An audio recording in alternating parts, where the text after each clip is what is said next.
The afternoon sun caught the dust motes floating through my kitchen, making them dance like tiny stars above the granite countertop I'd chosen 15 years ago. I stood at the sink, washing heirloom china that had belonged to my mother, when I heard my daughter Amy's voice drift in from the dining room.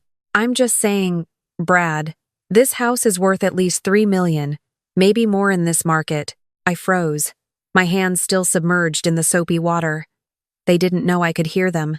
The old Victorian's ventilation system carried sound in unexpected ways, something I'd learned during the 32 years I'd lived here with my late husband, Robert. "Your mom's not getting any younger," Brad's voice replied. "She's what, 65? This place is too much for her.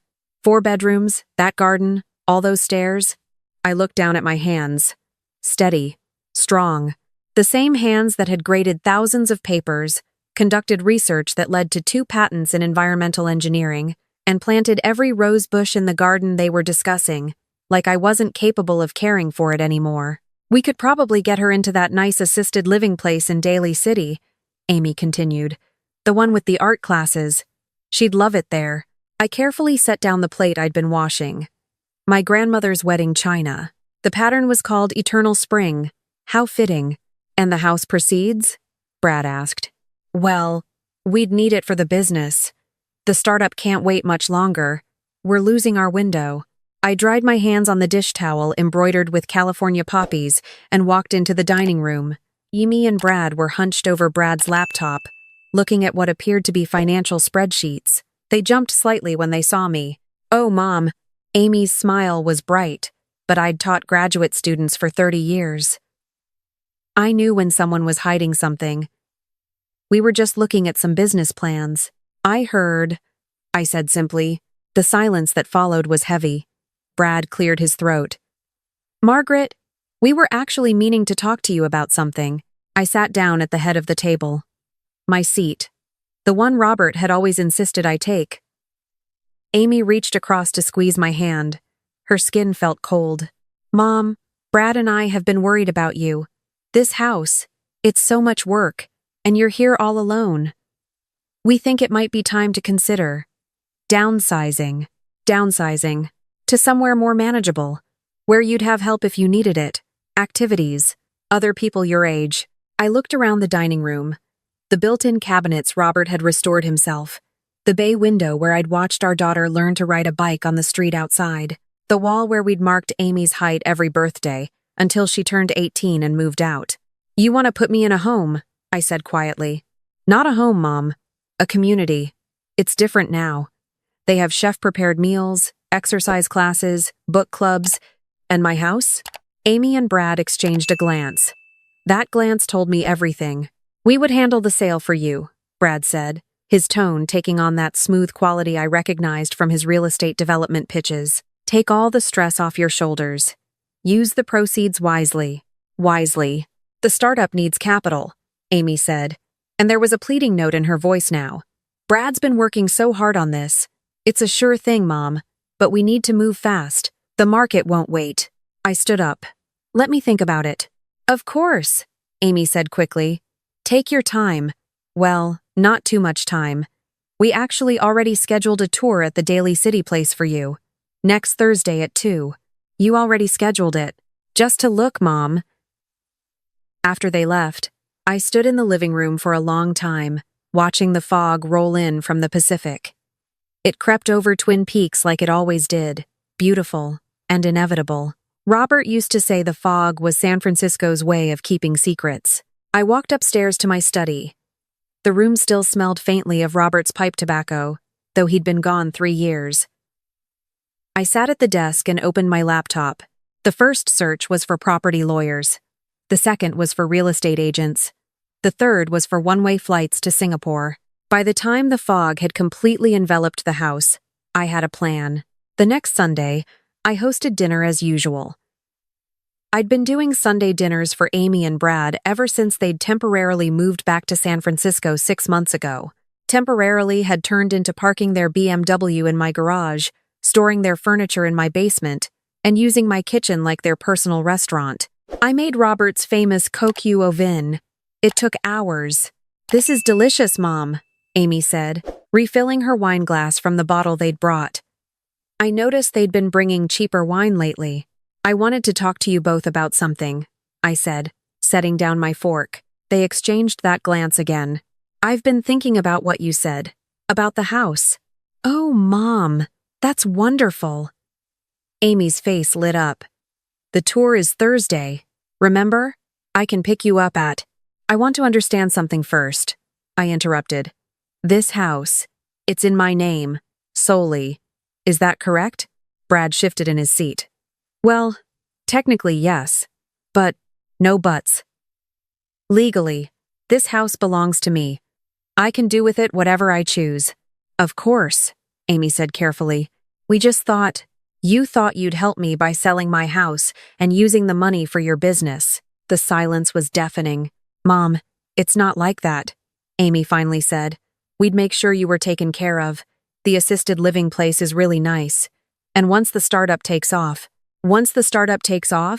you'll pay me back? It's not about paying back, Brad said. It's about family supporting family. Your daughter supporting you in your old age. I almost laughed. By taking my house? You don't need 4 bedrooms, Amy said, and there was an edge to her voice now. You don't even use half of them. And the garden. Mom, when's the last time you actually weeded? Mrs. Chen next door mentioned the roses are getting out of control. Mrs. Chen said that. She's worried about you. We all are. I stood up and began clearing plates. Thank you for your concern. I'll think about it. After they left, I sat in Robert's study and opened the folder I'd been building.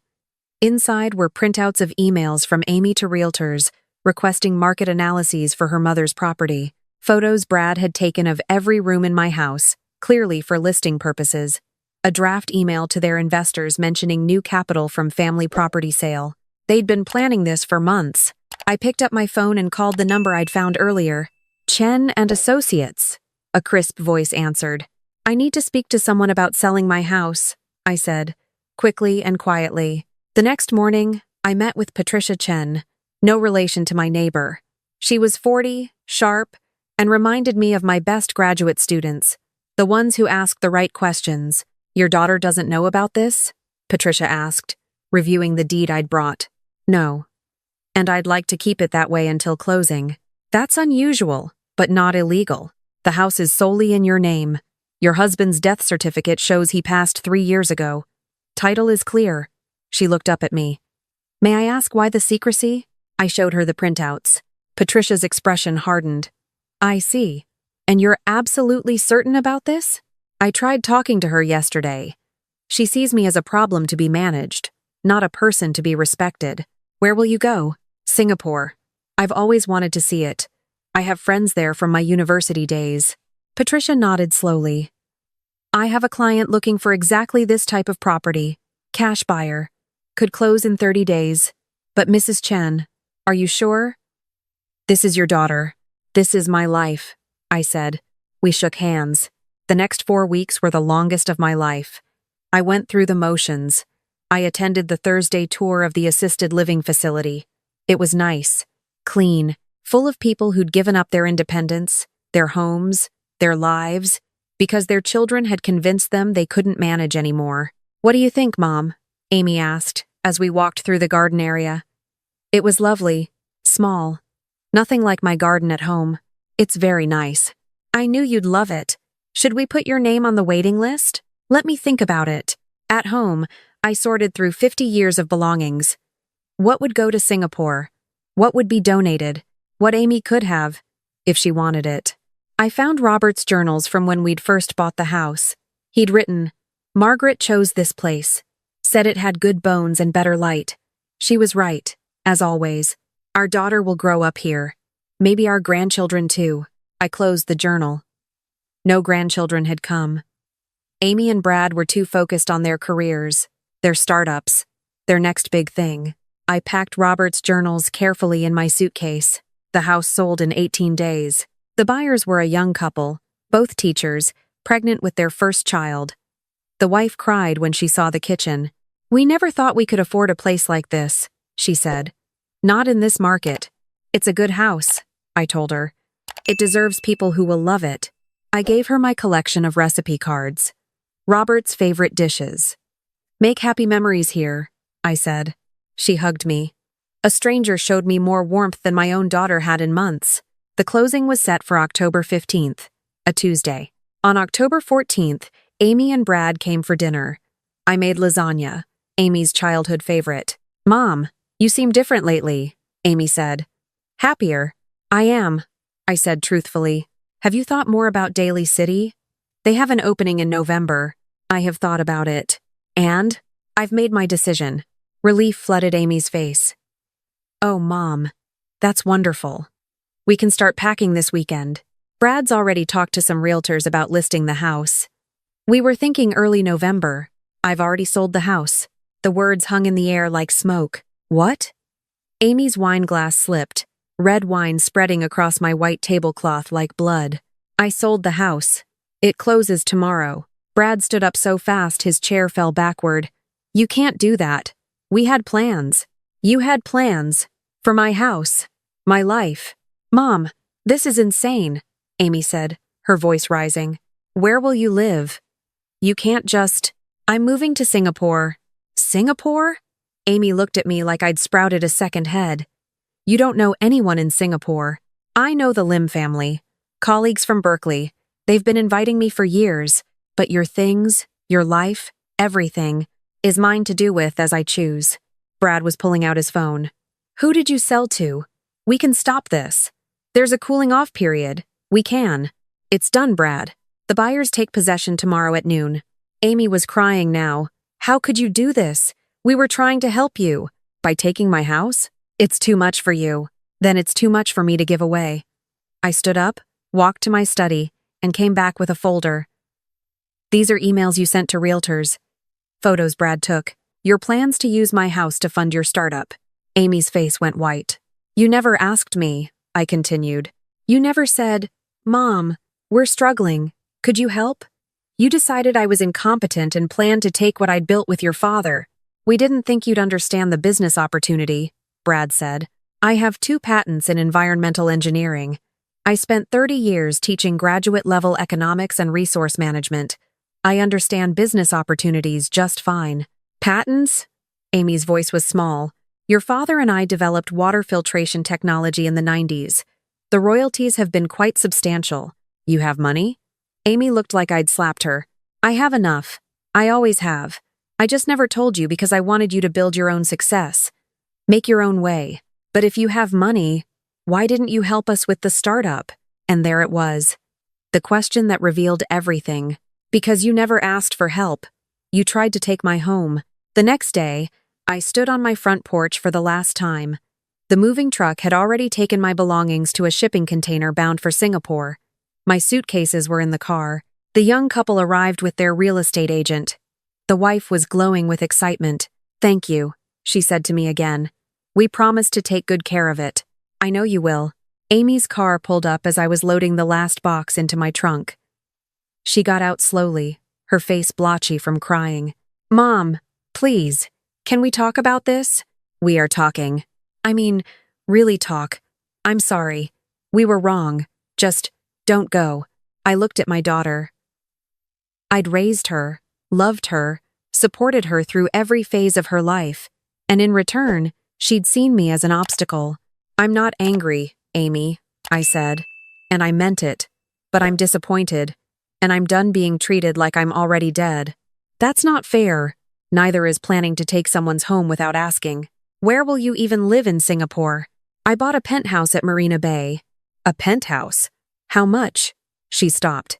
Calculation flickered across her face. How much money do you have, Mom? Enough to live my life on my terms. I got in my car.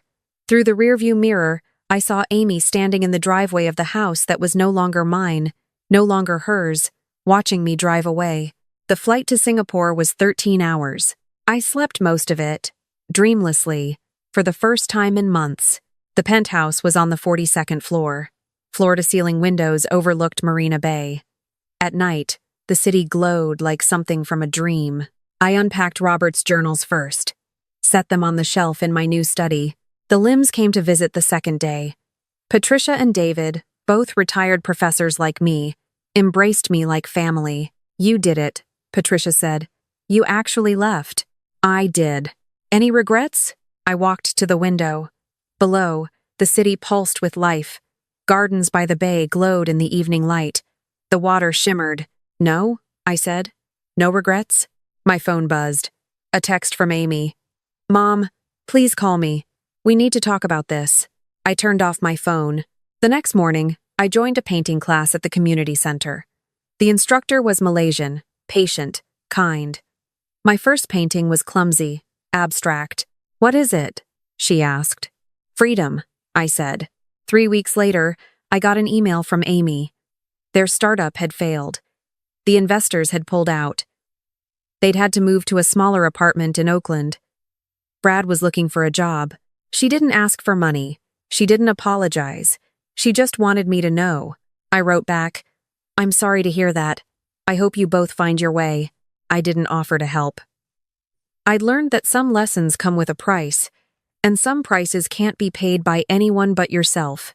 6 months passed.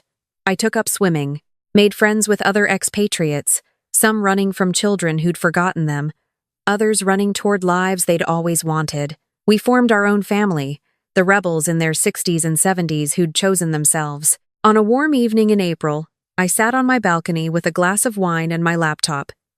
An email from Amy sat in my inbox. Mom, I understand now why you left. I'm sorry. Not sorry you're gone, but sorry for what we did. You deserved better. I deserved a better example to set. If you're willing, I'd like to visit. Not to ask for anything, just to see you. To see who you've become. I looked out at the city lights reflecting on the water, thought about the mother I'd been, the wife, the professor, all the versions of myself I'd tucked away to fit into spaces others had defined for me. And then I thought about who I was now. Margaret Chen.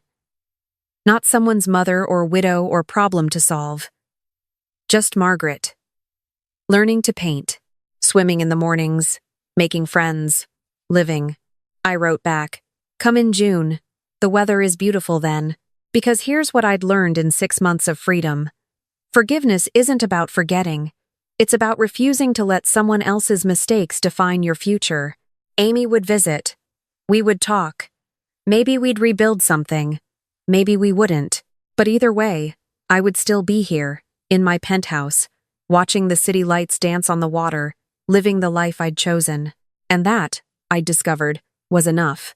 That night, I dreamed of Robert. We were standing in the garden of our old house, but the roses were perfect, blooming in impossible colors. You did good, Margaret, he said. Did I? You taught her the hardest lesson, that parents are people too, with dreams and rights and lives that matter. She hates me. She'll understand. Eventually. And even if she doesn't, you understand. That's what matters. I woke to sunlight, streaming through the windows. My phone showed a notification. Amy had booked her flight. I got up, made coffee, and walked out onto the balcony. Below, the city was waking up. Millions of people, each with their own stories, their own rebellions, their own late-blooming freedoms. I raised my coffee cup to them, to all of us who'd been told we were too old, too tired, too much trouble, to all of us who'd proven them wrong.